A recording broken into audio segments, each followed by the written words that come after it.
It's really hard to lose people, but it's particularly hard when they were your mentor and your friend.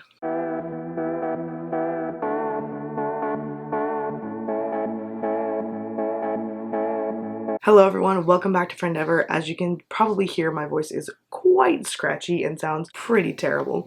I'm coming off of a cold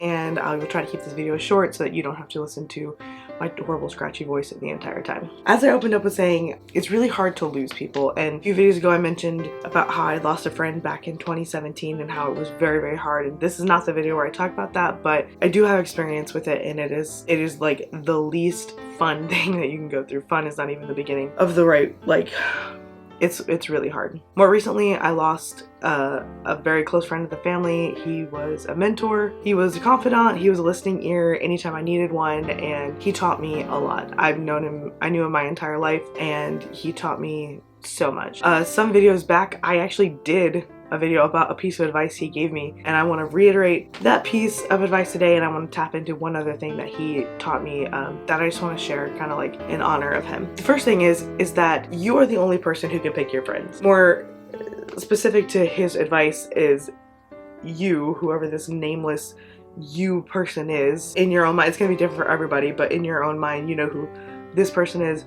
You will not pick my friends. Your fights with people, your squabbles, your issues with whatever these other people are will not dictate how I see people. Their affiliations, whoever they may be, whatever your reason for not being friends with them is not going to dictate how I see them, or how I choose to befriend them or not befriend them. Ultimately, it's your responsibility to pick your friends. Who's going to make you a better person? Who is going to be there when you need someone to be there for you? I have it written down on my phone. I have it in quotes, and it says, "You will not pick my friends." And I could picture in my mind so clearly, he was sitting on a bench in a restaurant, like a booth, and he's sitting across from me, and I think my sister was with me, and he puts his finger out like this, and he goes, he wasn't pointing at us, he was pointing at the person, you know, whoever this person is to you. You will not pick my friends. And that resounded so deeply in me, because it was like, yeah, why would I let other people's issues with people dictate how I see them?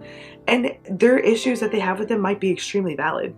They might be something that is like a red flag to me, but I'm not going to prejudge them, have a prejudice to prejudge them without getting to know A, the situation myself, and B, trying to see if I can do anything to help, and if it ends up being a hindrance to me, then I will decline that relationship or trying to grow it. The second thing he said was about, it wasn't specifically about friendship so much, but given that we are a friendship channel, I took it to that, and I really want you to think about this. So after I give you this little glimpse into this topic, I would encourage you to take some time and write down some areas that stand out to you, and you'll understand here in a second. What are your friends' healing points? What are your friends' healing points?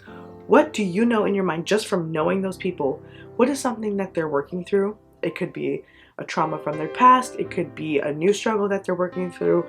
It could be a temptation. It could be just a tough situation that life is throwing at them. What are the points that they are healing? How can you help those points? Has someone wronged them? Do you need to just be there for them? What is your role in their healing? I know that some time ago, a friend, like this is like way in the past, was struggling with how someone else was treating them, an authority figure.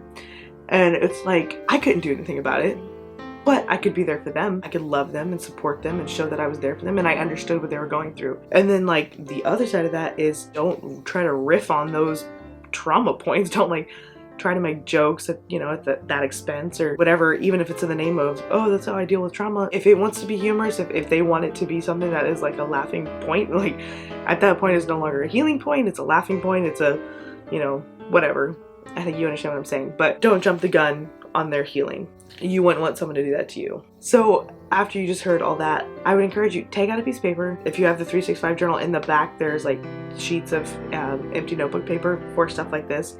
Flip through there, try to jot down what are your healing points, what are some of your friends' healing points, and maybe make like a pros cons list of what you can do versus what you shouldn't do to try to help them move through this. Just some thoughts. It's gonna be a tough weekend. I mean, I'm looking forward to seeing my friends, but at this expense, it's very hard. So just hold the people that you have very close to you and treasure them, and don't let any moments pass you by, because friendship is a journey and it's an endeavor. I say that at the end of every video, but try to enjoy the journey.